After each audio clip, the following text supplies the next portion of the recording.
Hello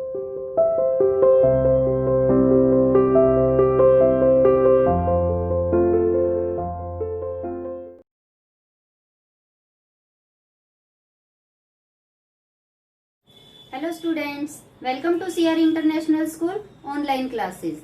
subject Hindi class 8। आज हम अपनी क्लास में पाठ 4 शुरू कर रहे हैं, जिसका नाम है वाक्य। देखिए बेटा, छुट्टियों से पहले आपका ये चैप्टर हो चुका है, इसलिए मैं शॉर्ट वे में आपको इसको बताऊंगी थोड़ा सा क्या है और इसकी एक्सरसाइज करते हैं। ठीक है, क्वेश्चन आंसर पहले हो चुके हैं, हो सकता है कि इन बच्चों ने नहीं कर रखे तो आपको पीडीएफ उसकी भेज दी जाएगी। ठीक है बेटा, देखिए वाक्य क्या होता है। क्या होता है वाक्य?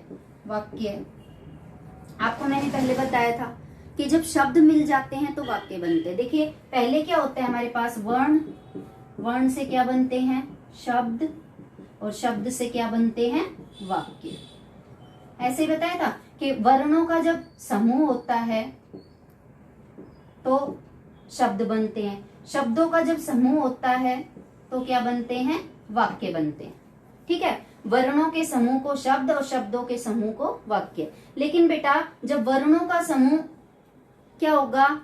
व्यवस्थित होगा तो शब्द बनेंगे, और शब्दों का जब क्रम ठीक होगा तो वाक्य बनेंगे। अब देखिए मैं एक सेंटेंस में लिखती हूं, दिल्ली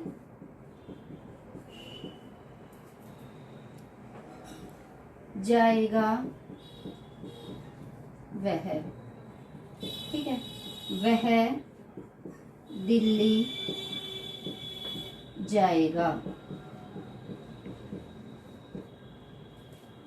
देखो बेटा, ये भी एक शब्दों का समूह है और ये भी शब्दों का समूह है। वही शब्द इसमें है, वही शब्द इसमें है, फिर इसको हम वाक्य क्यों नहीं कह सकते? इसको क्यों कहते हैं?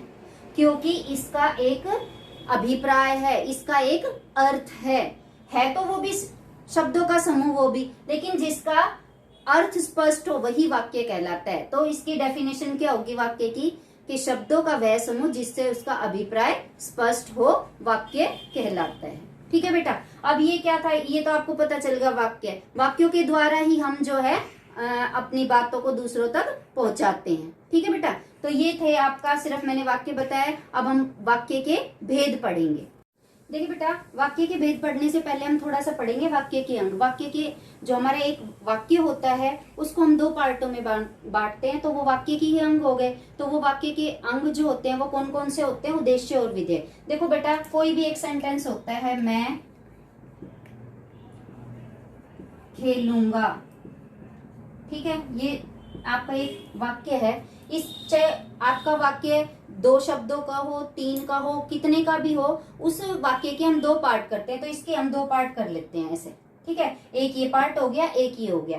तो जो जिसमें कर्ता होता है वो उद्देश्य, और कर्ता के विषय में जो भी बात की जाए वो विधेय। तो ये उद्देश्य और ये विधेय। ठीक है बेटा, तो उद्देश्य क्या होता है? जिसके बारे में बात की जा रही है वाक्य में, किसी जिसके बारे में भी बात की जाए वो उद्देश्य होता है, और उद्देश्य के बारे में जो कुछ भी कहा जाए वो विधेय होता है। ये वाक्य के 2 अंग होते हैं, इन्हीं दोनों अंगों से मिलकर वाक्य का निर्माण होता है। ठीक है बेटा, अब आते हैं हम वाक्य के भेद। वाक्य के भेद हम 2 आधारों पर करते हैं, रचना के आधार पर और अर्थ के आधार पर। रचना के आधार पर वाक्य 3 प्रकार के होते हैं, सरल, संयुक्त और मिश्रित। सरल वाक्य कौन से होते हैं?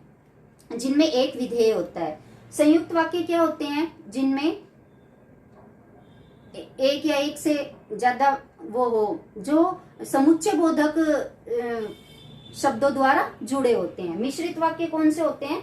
जो अवयव के द्वारा जुड़े होते हैं। ठीक है बेटा, ये होते हैं हमारे मिश्रित वाक्य। और ये रचना के आधार पर हमारे वाक्य के 3 भेद थे। अर्थ के आधार पर वाक्य के 8 भेद होते हैं, विधानवाचक, निषेधवाचक, आज्ञावाचक, प्रश्नवाचक,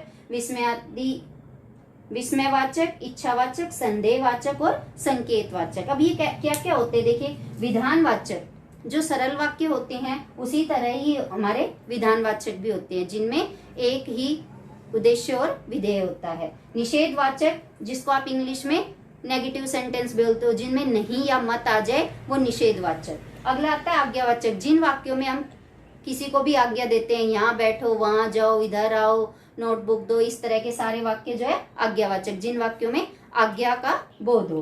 प्रश्नवाचक, जिन वाक्यों में प्रश्न पूछा जाए, प्रश्नवाचक। विस्मयवाचक, विस्मय आदि बोधक आपने पढ़ा भी होगा, अरे वाह, जिसमें हर्ष आदि के भाव का बोध होता हो तो वो विस्मयवाचक। इच्छावाचक, इच्छावाचक कौन से वाक्य होते हैं, जो हम अपनी इच्छा से किसी को भी बोलते हैं। इसमें ज्यादातर बेटा ब्लेसिंग्स आती है, जो हम कहते हैं भाई तुम्हारी उम्र लंबी हो, भगवान तुम्हारा भला करे, इस तरह के सारे वाक्य इच्छावाचक। संदेहवाचक, किसी भी काम या बात में जब हमें संदेह होता है, जैसे आज शायद मामा जी आए, शायद आज बारिश हो, इस तरह के वाक्य क्या होते हैं, सारे संदेहवाचक। संकेतवाचक, संकेतवाचक कौन से होते हैं कि एक काम दूसरे पे डिपेंड होता है, जैसे बारिश अच्छी होगी तो फसल भी अच्छी होगी, तो ये बारिश होने, फसल अच्छी होने का संकेत किसको है, बारिश पे है। तो इस तरह के वाक्य जो है संकेतवाचक, जो एक दूसरे पर डिपेंड होते हैं, एक काम का पूरा होना दूसरे पर जहां पर डिपेंड होता है वो संकेतवाचक वाक्यों में आते हैं। ठीक है बेटा, यही होते हैं। इसके बाद आपका छोटा सा है कि जो ये हमारे सरल संयुक्त, ये रचना के आधार पर है, सरल वाक्यों को संयुक्त में कैसे बदलते हैं, संयुक्त को मिश्रित में कैसे। देखिए बेटा, अभी एक छोटा सा टॉपिक आता है वाक्य परिवर्तन, कि जो हमारे सरल वाक्य हैं उनको संयुक्त में बदलते हैं तो हम किन शब्दों का प्रयोग हम करते हैं। तो सरल वाक्य से संयुक्त बनाने के लिए और, पर, किंतु, परंतु आदि शब्दों का प्रयोग किया जाता है। देखिए एक उदाहरण देखिए, माता जी सब्जी खरीदने बाजार गई। ठीक है, अब ये सरल वाक्य है, ठीक है, कि इसमें क्या है, एक ही विधेय है, एक ही उद्देश्य है। ठीक है, तो इसको हमें संयुक्त वाक्य बनाना है, यानी कि हमें कोई भी समुच्चय बोधक शब्द इसमें जोड़कर इसके दो सरल, ये क्या बोलते बेटा, संयुक्त वाक्य कौन से होते हैं, दो सरल वाक्य जो समुच्चय बोधक शब्दों से जुड़े हों। तो हमने इसमें ये वाला हमें समुच्चय बोधक शब्द जोड़कर इस वाक्य को संयुक्त वाक्य बनाना है। जैसे माताजी बाजार गई और सब्जी खरीदी। ठीक है, अगला है सरल वाक्य से मिश्रित वाक्य बनाना हो तो क्या क्या प्रयोग करते हैं, जहां, जब, जिसने, जो, की, क्योंकि आदि शब्द। वाक्य देखिए बेटा, अनीता ने एक डरावनी कहानी सुनी। ये हमारा क्या है, ये सरल वाक्य है, और इसमें भी हमें क्या, किस में बदलना है, ये मिश्रित में। मिश्रित में बदलने के लिए ये कोई भी हम शब्द प्रयोग में ला सकते हैं। जैसे अनीता ने एक कहानी सुनी जो डरावनी थी, हमने यहाँ पर जो लगा दिया। अब मिश्रित में क्या होता है बेटा, कि जो, जिसने, जैसा, वैसा, तब, जब, इस तरह ये वाक्य हम प्रयोग में करते हैं। अगला आता है हमारा संयुक्त वाक्य से मिश्रित वाक्य बनाना। इसमें क्या क्या प्रयोग करते हैं हम, जहां, जब, जैसे, जिसने, जो, की, क्योंकि आदि। ठीक है, अब इसमें देखिए एक बारिश शुरू हुई और हम रुक गए, ये संयुक्त वाक्य है और लिखा हुआ है, इसको मिश्रित बनाना है। जैसे ही बारिश शुरू हुई वैसे ही हम रुक गए। अब देखो बेटा, अगर आपको ये संयुक्त, मान लो ये मिश्रित दिया हो, संयुक्त में बदलना हो तो ये बदल जाएगा।